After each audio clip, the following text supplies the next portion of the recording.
Hello and welcome back to another video of stock analysis exclusively on the scalping trades। पहले तो आप ये देखिए, When did I lagao tax?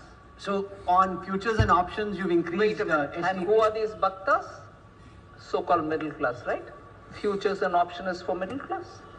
अब आपकी समझ में आ गया होगा हमारी फाइनेंस मिनिस्टर क्या कहना चाहती है। क्या रिटेलर्स यहाँ पर गरीब हैं या गरीब नहीं हैं, उनका कहना क्या है ये आप अच्छे तरीके से समझ गए होंगे। और उसी के साथ साथ मार्केट खुलने के बाद आपने ये भी देखा होगा सेबी के एफएनओ डी एडिक्शन कैंपेन के चलते आज बीएसई के अंदर 7% की तेजी देखी गई, यानी कि मॉर्निंग के सेशन में 7% की तेजी देखी गई। और ये सब देखने के बाद आपको ये भी पता होगा कि सेबी एफएनओ ट्रेडर्स को अलग अलग तरीके से वार्निंग दे रही है। उसी के बाद आपको यह भी पता होगा कि सेबी ने एक कमेटी का गठन किया था, यानी कि एक कमेटी बनाई थी जिसने अपने 4 प्रपोजल्स रखे थे, यानी कि एफएनओ में जो ट्रेडिंग होती है, यानी कि जो सीधे सीधे बोलूं जो सट्टा बाजारी होती है, शायद वो कम हो जाए। उसी सबको देखने के बाद अगर हम इस प्रपोजल्स पर ध्यान, एफएनओ के अंदर रिटेल ट्रेडर्स का ट्रेड करना बहुत मुश्किल हो जाएगा। पहला प्रपोजल ये आया है कि एफएनओ के जो कॉन्ट्रैक्ट्स 5 से 10 लाख रुपए के आते थे उसको बढ़ाकर 20 से 30 लाख रुपए के कर दिए जाएंगे, यानी कि जो कॉन्ट्रैक्ट 5 से 10 लाख रुपए का आता था उसके रेट बढ़ाकर अब 20 से 30 लाख रुपए के कर दिए जाएंगे सीधा सीधा, यानी कि कॉन्ट्रैक्ट इतने महंगे कर दिए जाएं कि रिटेलर अफोर्ड ही ना कर पाए। उसी के बाद सेकंड प्रपोजल जो दिया था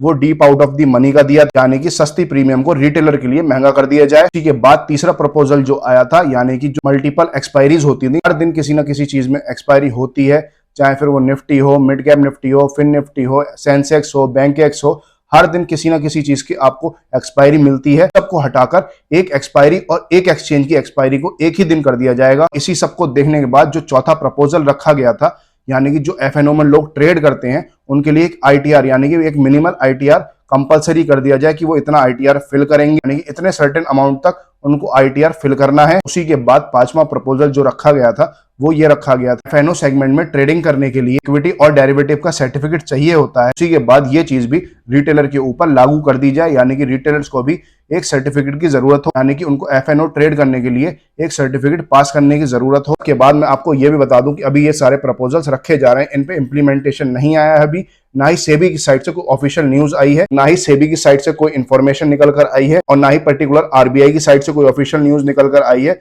तो ये देखना काफी ज्यादा इंटरेस्टिंग रहेगा कि सेबी इस पे क्या एक्शन लेती है।